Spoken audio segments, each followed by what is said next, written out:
ಶಿರೂರಿನಲ್ಲಿ ಕ್ಷಣ ಕ್ಷಣಕ್ಕೂ ಆತಂಕ ಮನೆ ಮಾಡಿದೆ.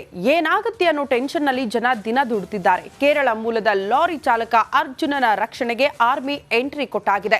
ಕಳೆದ ಸತತ 7 ದಿನಗಳಿಂದಲೂ ಕೂಡ ಶೋಧ ಕಾರ್ಯ ಮುಂದುವರೆದಿದೆ. ಈ ಕುರಿತ ಒಂದು ವರದಿ ಇಲ್ಲಿದೆ ನೋಡಿ.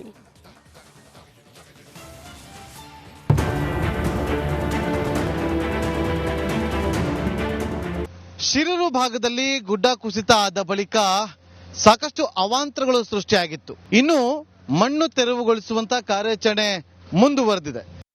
ಗುಡ್ಡದ ಮೇಲ್ಭಾಗದಲ್ಲಿ ಮಣ್ಣು ತೆರವುಗೊಳಿಸುತ್ತಿರುವಂತಹ ಹಿಟಾಚಿ ಸುಮಾರು 7-8 ಜೆಸಿಬಿಗಳಿಂದ ಮಣ್ಣೆತ್ತುವ ಕಾರ್ಯಾಚರಣೆ. ಲೋಡ್ಗಟ್ಟಲೆ ಮಣ್ಣಿನಡಿ ಸಿಲುಕಿರುವಂತಹ ಲಾರಿ ಚಾಲಕ ಅರ್ಜುನ್ ರಕ್ಷಣೆಗೆ ಹರಸಾಹಸ. ರಕ್ಷಣಾ ಕಾರ್ಯಕ್ಕೆ ಆಗಮಿಸಿದ್ದ ಸೇನೆಯ ಕಾರ್ಯಾಚರಣೆ ವಿಳಂಬವಾಗಿ ಪ್ರಾರಂಭವಾಯಿತು. ಮೇಲಾಧಿಕಾರಿಗಳ ಅನುಮತಿ ಇಲ್ಲದ ಕಾರಣ ಕಾರ್ಯಾಚರಣೆ ನಡೆಸಲು ಸೇನೆ ಹಿಂದೇಟು ಹಾಕಿತ್ತು. ಇಂದಿನಿಂದ ಸೇನಾ ಕಾರ್ಯಾಚರಣೆ ಚುರುಕು ಪಡೆಯಲಿದೆ.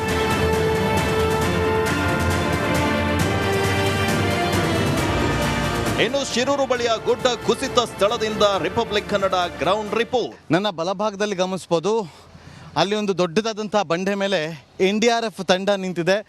ಜೊತೆಗೆ SDRF ತಂಡವು ಕೂಡ ಇಲ್ಲೇ ಬಿಡುಬಿಟ್ಟು ಮಣ್ಣನ್ನು ತೆರವುಗೊಳಿಸುವಂಥ ಕಾರ್ಯಾಚರಣೆ ಮುಂದುವರೆದಿದೆ. ಈಗ ಅರ್ಜುನ್ಗೆ ಸಂಬಂಧಪಟ್ಟಂಥ ಅರ್ಜುನ್ ಓಡಿಸ್ತಾ ಇದ್ದಂಥ ಲಾರಿಯ ಮಾಲೀಕರು ಹೇಳಿರುವಂತೆ GPS ಟ್ರ್ಯಾಕರ್ನಲ್ಲಿ ಇದೇ ಜಾಗದಲ್ಲಿ ಸಿಗ್ತಾ ಇದೆ ಅಂತೇಳಿ. ಸೊ ಹಾಗಾಗಿ ಆ ಒಂದು ಜಾಗದಲ್ಲಿ ಹುಡುಕಾಟ ಮುಂದುವರೆದಿದೆ. ಮಣ್ಣಿನಡಿ ಸಿಲುಕಿರುವ ಅರ್ಜುನ್ ರಕ್ಷಣೆಗೆ ಹರಸಾಹಸ. ಘಟನಾ ಸ್ಥಳದಿಂದ republic Kannada ground report. Uttara Kannada ಜಿಲ್ಲೆ ಶಿರೂರು ಬಳಿ ಆ ಒಂದು ಗುಡ್ಡ ಕುಸಿದು ಅವಾಂತರಗಳ ಮಾಲೆಯನ್ನೇ ಸೃಷ್ಟಿಸಿದೆ. ಕೆಸರು ಮಿಶ್ರಿತ ಮಣ್ಣಿನಾಡಿ ಸಿಲುಕಿರುವಂತಹ ಕೇರಳ ಮೂಲದ ಚಾಲಕ ಅರ್ಜುನ್ ಪತ್ತೆಗೆ ರಕ್ಷಣಾ ಕಾರ್ಯ ಮುಂದುವರೆದಿದೆ. ಗುಡ್ಡದ ಮೇಲ್ಭಾಗದಲ್ಲೂ ಹಿಟಾಚಿ ಮೂಲಕ ರೆಸ್ಕ್ಯೂ ಆಪರೇಷನ್ ನಡೆಸಲಾಗ್ತಾ ಇದೆ. ಗಂಗಾವಳಿ ನದಿಯಲ್ಲೂ ಬೋಟ್ ಮೂಲಕ NDRF SDRF ಸಿಬ್ಬಂದಿ ತೀವ್ರ ಶೋಧ ನಡೆಸುತ್ತಿದ್ದಾರೆ. ನೋಡ್ತಾ ಇರೋದು ಗಂಗಾವಳಿ ನದಿ ತೀರದ ಪ್ರದೇಶದಲ್ಲಿ ನಾವಿದ್ದೇವೆ. ಕಳೆದ 6 ದಿನಗಳಿಂದ ಇಲ್ಲಿನ ಗಂಗಾವಳಿ ನದಿಯಲ್ಲಿ ಅಂದರೆ ನಾಪತ್ತೆ ಆದವರ ಶೋಧ ಕಾರ್ಯವನ್ನು ಸಂಬಂಧಪಟ್ಟ NDRF SDRF ಅಗ್ನಿಶಾಮಕ ದಳದ ಸಿಬ್ಬಂದಿಗಳು ಕೂಡ ನಡೆಸ್ತಾ ಇರುವಂಥದ್ದು. ಬಹಳ ಪ್ರಮುಖವಾಗಿ ಶಿರೂರಿನ ಗುಡ್ಡ ಕುಸಿತದ ನಂತರ ಇಲ್ಲಿ ಹಲವು ಸಾವು ನೋವುಗಳು ಸಂಭವಿಸಿರುವುದೆಂಬ ಗುಡ್ಡ ಕುಸಿದು ದುರಂತದಲ್ಲೇ ನಾಪತ್ತೆಯಾದವರ ಸಂಖ್ಯೆ ಮತ್ತಷ್ಟು ಏರಿಕೆಯಾಗಿದೆ. ಗೋಕರ್ಣ ಸಮೀಪದ ಗಂಗೆಕೊಳ್ಳದ ಯುವಕನಿಗಾಗಿ ಅವರ ತಾಯಿ ಠಾಣೆಯ ಮೆಟ್ಟಿಲೇರಿದ್ದಾರೆ. 5 ದಿನಗಳಿಂದ ಮಗ ಮನೆಗೆ ಬಂದಿಲ್ಲ ಅಂತ ದೂರು ನೀಡಿದ್ದಾರೆ. ಅತ್ತ ಲಾರಿ ಚಾಲಕ ಅರ್ಜುನ್ ಮಣ್ಣಿನಡಿ ಸಿಲುಕಿ ಜೀವನ್ಮರಣ ಹೋರಾಟವನ್ನ ನಡೆಸ್ತಾ ಇದ್ದಾರೆ. ಇತ್ತ ಗುಡ್ಡ ಕುಸಿತದಿಂದ 7 ದಿನಗಳಿಂದ ಇತರ ಲಾರಿ ಚಾಲಕರು ಗೋಳಾಡ್ತಾ ಇದ್ದಾರೆ. ಹೇಗಾದ್ರೂ ಮಾಡಿ ನಮ್ಮನ್ನ ಕಳಿಸ್ಕೊಡಿ ಅಂತ ಮನವಿ ಮಾಡ್ತಿದ್ದಾರೆ. ಅಲ್ಲೆಲ್ಲ ತಗ್ಗದಿ ಬಿದ್ದಾವ ಸರ್, ಹಿಂಗಾಗಿ ನಮ್ಮ ಗಾಡಿ ಪಾಸ್ ಆಗಲ್ಲ ಸರ್. ಅಲ್ಲಿ ನೀವು 7 ದಿನ ಆಯ್ತಾ? ಇಲ್ಲಿಂದ ಎಲ್ಲೋ ಹೋಗ್ಬೇಕಿತ್ತು? 6 ದಿನ ಆಯ್ತು ಸರ್. ಎಲ್ಲೋ ಹೋಗ್ಬೇಕಿತ್ತು? ಕಾಸರಗೋಡು ಗೋಶಾಲೆ. ಎಲ್ಲಿಂದ ಬಂದಿರುತ್ತೆ? ನಾವು ಯಾದವಾಡದಿಂದ ಬಂದೀವಿ ಸರ್, ಬೆಳಗಾಂ ಡಿಸ್ಟಿಕ್. ಮನೆ ಕಳೆದುಕೊಂಡು ಕಾಳಜಿ ಕೇಂದ್ರಗಳಲ್ಲಿ ಉಳುವರೆ ಗ್ರಾಮಸ್ಥರು ಕಣ್ಣೀರನ್ನ ಹಾಕ್ತಾ ಇದ್ದಾರೆ. ರಿಪಬ್ಲಿಕ್ ಕನ್ನಡದ ಮುಂದೆ ಅಳಲನ್ನ ತೋಡ್ಕೊಂಡಿದ್ದಾರೆ.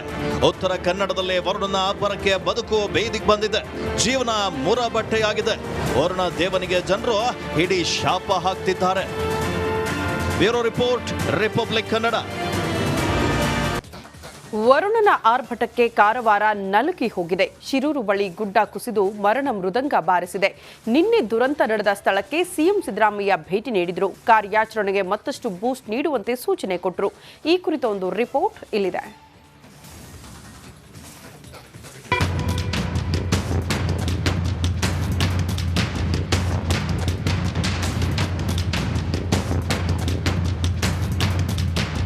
ಮೃದಂಗ, ಮರಣ ಮೃದಂಗ. ಉತ್ತರ ಕನ್ನಡದಲ್ಲಿ ಮಹಾಮಳೆ ಮರಣ ಮೃದಂಗ ಬಾರಿಸಿದೆ. ಅಂಕೋಲಾದ ಶಿರೂರು ಬಳಿ ಗುಡ್ಡ ಕುಸಿದು ಬರೋಬ್ಬರಿ 7 ಮಂದಿ ಭೂ ಸಮಾಧಿಯಾಗಿದ್ದಾರೆ. ಇನ್ನು 3 ನಾಪತ್ತೆಯಾಗಿದ್ದಾರೆ. ಎಡಬಿಡದೆ ಸುರಿಯುತ್ತಿರೋ ಮಳೆಯಲ್ಲಿ ರಕ್ಷಣಾ ಕಾರ್ಯವೇ ದೊಡ್ಡ ಸವಾಲಾಗಿ ಬಿಟ್ಟಿದೆ. ಶಿರೂರು ಗ್ರಾಮಕ್ಕೆ ಸಿಎಂ ಸಿದ್ದರಾಮಯ್ಯ ಭೇಟಿ. ತ್ವರಿತ ರಕ್ಷಣಾ ಕಾರ್ಯಾಚರಣೆಗೆ ಸಿಎಂ ಸೂಚನೆ.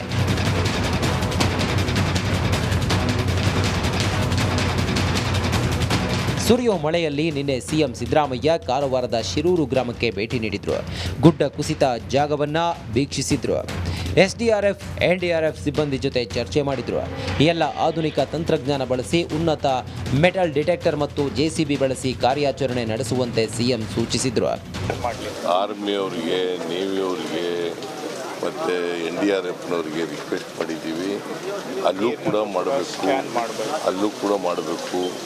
ನದಿನಲ್ಲೂ ಕೂಡ ಏನಾದರೂ ಒಂದು ವೇಳೆ ವಾಹನ ಹೋಗಿದ್ರೆ ಅದನ್ನೆಲ್ಲರೂ ಕೂಡ ಮಾಡಬೇಕು ಅಂತ ಹೇಳಿದ್ದೀವಿ. ಬಳಿಕ ಕಾರವಾರದಲ್ಲಿ ನೌಕಾದಳ, ಕೆಪಿಸಿ ಹಾಗೂ ಜಿಲ್ಲಾಡಳಿತ ಅಧಿಕಾರಿಗಳ ಜೊತೆ ಸಿಎಂ ಸಭೆ ನಡೆಸಿದರು. ಈ ವೇಳೆ ರಾಷ್ಟ್ರೀಯ ಹೆದ್ದಾರಿ 66ರ ಅವೈಜ್ಞಾನಿಕ ಕಾಮಗಾರಿ ಬಗ್ಗೆ ಗರಂ ಆದ ಸಿಎಂ ಐಆರ್ಬಿ ಕಂಪನಿ ವಿರುದ್ಧ ಕಿಡಿಕಾರಿದ್ರು. ಹೆದ್ದಾರಿ ಕೆಲಸ ಆಗದಿದ್ದರೂ ಟೋಲ್ ಸಂಗ್ರಹಿಸುತ್ತಿರೋದು ಯಾಕೆ? ಈ ಬಗ್ಗೆ ಕೇಂದ್ರ ಸಚಿವರಿಗೆ ಪತ್ರ ಬರೆಯೋದಾಗಿ ತಿಳಿಸಿದ್ರು. ಯಾರೇ ತಪ್ಪು ಮಾಡಿದರೂ ಕೂಡ ಅವ್ರ ಮೇಲೆ ಆಕ್ಷನ್ ತಗೋಬೇಕು. That is one thing. ಎರಡನೇದು, ಇದು ರಸ್ತೆ ಮಾಡಿರ್ತಕ್ಕಂಥವರು ನ್ಯಾಷನಲ್ ಹೈವೇ ಅವರು, ಗೊತ್ತಾಯ್ತಾ? ಅದರಿಂದ ಇವೆಲ್ಲ ಆದಮೇಲೆ ಎಲ್ಲ ರೆಸ್ಕ್ಯೂ ಆಪರೇಷನ್ ಎಲ್ಲ ಮುಗಿದ ಮೇಲೆ we look into the matter and ಯಾರು ತಪ್ಪು ಮಾಡಿದರೆ ಅವ್ರ ಮೇಲೆ ಕ್ರಮ ತಗೊಳ್ಳಿ. ರಣ ಭೀಕರ ಮಳೆಯಿಂದಲೋ ಅವೈಜ್ಞಾನಿಕ ಕಾಮಗಾರಿಯಿಂದಲೋ ಗೊತ್ತಿಲ್ಲ, ಆದರೆ ಗುಡ್ಡದ ಗುಮ್ಮ ಮಕ್ಕಳು, ಯುವಕರು, ಹಿರಿಯರನ್ನ ಬಲಿ ಪಡೆದಿರೋದು ಮಾತ್ರ ನಿಜಕ್ಕೂ ಘೋರ ದುರಂತ. Bureau report, Republic Kannada. Uttara Kannada ಜಿಲ್ಲೆ ಶಿರೂರಿನಲ್ಲಿ ಸಂಭವಿಸಿರುವ ಗುಡ್ಡ ಕುಸಿತದ ಅವಾಂತರ ಅಷ್ಟಿಷ್ಟಲ್ಲ. ಅರ್ಜುನನಿಗಾಗಿ NDRF, SDRF, ಆರ್ಮಿ ಕಾರ್ಯಾಚರಣೆ ನಡೆಸ್ತಾ ಇದೆ. ಆದರೆ ನಾಪತ್ತೆಯಾದ ಆ ಮೂವರಿಗಾಗಿ ಮಾತ್ರ ಯಾವುದೇ ಹುಡುಕಾಟ ನಡೆಯುತ್ತಿಲ್ಲ. ಯಾರದು? ಇಲ್ಲಿದೆ ನೋಡಿ ವರದಿ.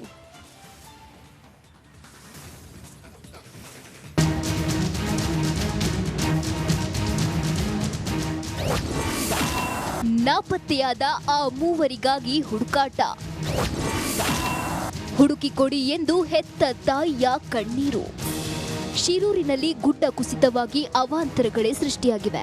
ಮಣ್ಣಿನಡಿ ಸಿಲುಕಿರುವ ಲಾರಿ ಚಾಲಕ ಅರ್ಜುನನಿಗಾಗಿ ಕಾರ್ಯಾಚರಣೆ ಭರದಿಂದ ಸಾಗಿದೆ. NDRF, SDRF ಸೇನಾ ಸಿಬ್ಬಂದಿ ಕೂಡ ಕಾರ್ಯಾಚರಣೆಯಲ್ಲಿ ತೊಡಗಿವೆ. ಆದರೆ ನಾಪತ್ತೆಯಾದ ಮೂವರು ಸ್ಥಳೀಯರ ಬಗ್ಗೆ ಮಾಹಿತಿಯೇ ಇಲ್ಲದಂತಾಗಿದೆ.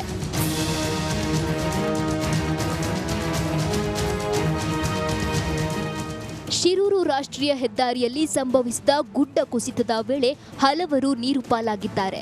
ಈ ಮಧ್ಯೆ ದಿನದಿಂದ ದಿನಕ್ಕೆ ನಾಪತ್ತೆಯಾದವರ ಹೆಸರು ಹೊರಬರ್ತಿದೆ. ಇದೀಗ ಮೂವರು ನಾಪತ್ತೆಯಾಗಿರುವ ಬಗ್ಗೆ ಮಾಹಿತಿ ಲಭ್ಯವಾಗಿದೆ. ಗೋಕರ್ಣ ಬಳಿಯ ಗಂಗೆ ಕೊಳ್ಳದ ಓರ್ವ ಯುವಕ ಲೋಕೇಶ್ ಎಂಬಾತ ನಾಪತ್ತೆಯಾಗಿದ್ದು, ಮಗನನ್ನ ಹುಡುಕಿಕೊಡುವಂತೆ ತಾಯಿ ಪೊಲೀಸ್ ಠಾಣೆ ಮೆಟ್ಟಿಲೇರಿದ್ದಾಳೆ.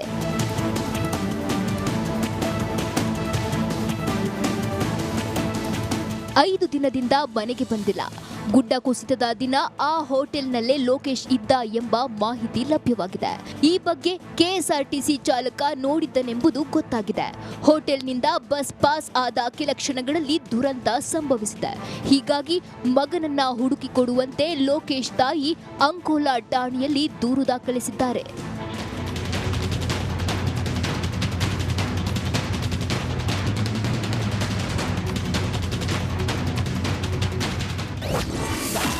ಆ ಇಬ್ಬರನ್ನ ಹುಡುಕಿಸಿ ಕೊಡುತ್ತಾ ಸರ್ಕಾರ. ಲೋಕೇಶ್ ಮಾತ್ರವಲ್ಲದೆ ಶಿರೂರಿನವರೇ ಆದ ಜಗನ್ನಾಥ್ ಹಾಗೂ ಉಳುವರೆಯ ಸಣ್ಣುಗೌಡ ನಾಪತ್ತೆಯಾಗಿದ್ದಾರೆ. ಮಿಸ್ ಆಗಿರುವವರ ಪತ್ತೆಗೆ ಮನವಿ ಕೇಳಿ ಬಂದಿದೆ. ಸರ್ಕಾರ ಇವರನ್ನ ಹುಡುಕಿಸಿ ಕೊಡುತ್ತಾ ಕಾದ್ ನೋಡಬೇಕಿದೆ. Bureau report, Republic Kannada. Uttara Kannada ಜಿಲ್ಲೆಯಲ್ಲಿ ಗುಡ್ಡ ಕುಸಿದು ಭೀಕರ ದುರಂತವೇ ನಡೆದು ಹೋಗಿದೆ. ಇತ್ತ ದಕ್ಷಿಣ ಕನ್ನಡದಲ್ಲೂ ಕೂಡ ಇದೇ ರೀತಿಯ ಆತಂಕವೊಂದು ಸೃಷ್ಟಿಯಾಗ್ಬಿಟ್ಟಿದೆ. ಈ ಕುರಿತ ಒಂದು ವರದಿ ಇಲ್ಲಿದೆ ನೋಡಿ.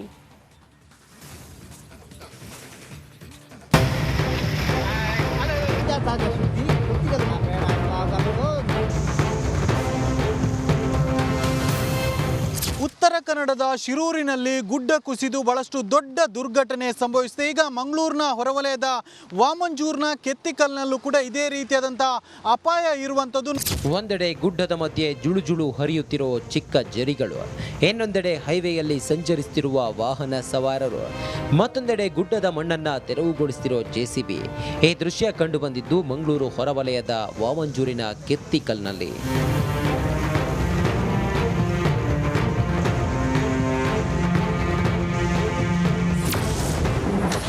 ದಕ್ಷಿಣ ಕನ್ನಡ ಜಿಲ್ಲೆಯಲ್ಲಿ ಗುಡ್ಡ ಕುಸಿತ ಆತಂಕ. ಮಂಗಳೂರಿನ ಬಳಿಯಿದೆ ಅಪಾಯಕಾರಿ ಗುಡ್ಡ. ಅವೈಜ್ಞಾನಿಕ ಕಾಮಗಾರಿಗೆ ಕುಸಿಯುತ್ತಿದೆ ಮಣ್ಣು. ಎಸ್, ಶಿರೂರಿನ ಬಳಿ ಗುಡ್ಡ ಕುಸಿತ ದುರಂತದ ದೃಶ್ಯಗಳು ಇನ್ನೂ ಕಣ್ಮುಂದೆ ಇದೆ. ಅಷ್ಟರಲ್ಲೇ ಮಂಗಳೂರು ಸೊಲ್ಲಾಪುರ ರಾಷ್ಟ್ರೀಯ ಹೆದ್ದಾರಿ ಅಪಾಯದ ಹಂತದಲ್ಲಿದೆ. ಹೈವೇ ಪಕ್ಕದಲ್ಲೇ ಇರೋ ಗುಡ್ಡದ ಮಣ್ಣು ಹಂತ ಹಂತವಾಗಿ ಕುಸಿಯುತ್ತಿದೆ. ಅಂಥದ್ರಲ್ಲಿ ವಾಹನ ಸವಾರರು ಜೀವ ಭಯವಿಲ್ಲದೆ ಇದೇ ದಾರಿಯಲ್ಲಿ ಸಂಚರಿಸುತ್ತಿದ್ದಾರೆ.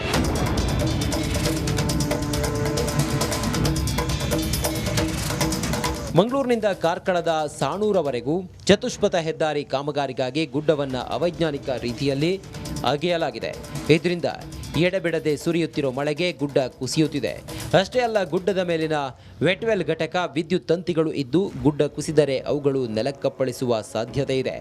ಮೇಲ್ಭಾಗದಲ್ಲಿ ಒಂದು ವೆಟ್ವೆಲ್ ಏನು ಕಟ್ಟಡ ಕೂಡ ಇದೆ. ಈ ಒಂದು ಗುಡ್ಡ ಕುಸಿತ ಸಂದರ್ಭದಲ್ಲಿ ಆ 10 ಕೋಟಿ ವೆಚ್ಚದಲ್ಲಿ ನಿರ್ಮಾಣ ಆದಂಥ ವೆಟ್ವೆಲ್ ಕೂಡ ಕುಸಿತ ಆಗುವಂಥ ಸಾಧ್ಯತೆಗಳು ಕೂಡ ಇದೆ. ಜೊತೆಗೆ ಏನು ವಿದ್ಯುತ್ತಿನ ತಂತಿಗಳು ಕೂಡ ಇದೆ, ಅದು ಕೂಡ ಏನು ಕುಸಿದು ಬೀಳುವಂಥ ಸಾಧ್ಯತೆಗಳು ಕೂಡ ಇದೆ. ಒಂದಷ್ಟು ಅಪಾಯಗಳು ಕೂಡ ಈ ಭಾಗದಲ್ಲಿ ಇರುವಂಥದ್ದು. ಗುಡ್ಡ ಅಗೆಯುವ ಮುನ್ನವೇ ಅಧಿಕಾರಿಗಳು ಮುಂದಾಗುವ ಅನಾಹುತದ ಬಗ್ಗೆ ಅವಲೋಕಿಸಬೇಕಿತ್ತು. ಆದರೆ ಪರಿಸ್ಥಿತಿ ಏನು ಕೈಮೀರಿಲ್ಲ. ಅನಾಹುತ ಸಂಭವಿಸುವುದಕ್ಕೂ ಮುನ್ನ ಅಧಿಕಾರಿಗಳು ಸೂಕ್ತ ಕ್ರಮ ಕೈಗೊಳ್ಳಬೇಕಿದೆ.